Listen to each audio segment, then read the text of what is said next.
perquè moltes vegades els mitjans es pensen que la informació és seva i això no és veritat. I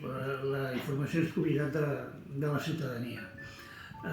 I crec que aquest és potser un error del plantejament de la llei, que crec que posa el pes en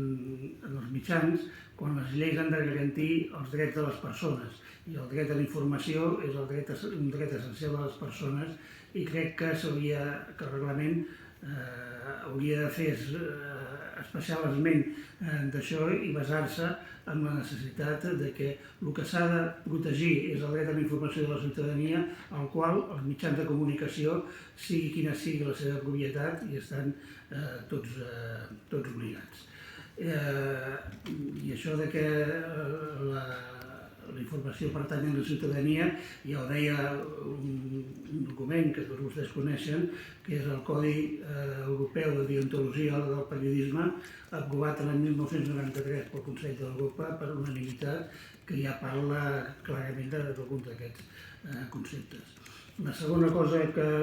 volia preguntar és, no conec a fons la llei i és una cosa per saber-ho,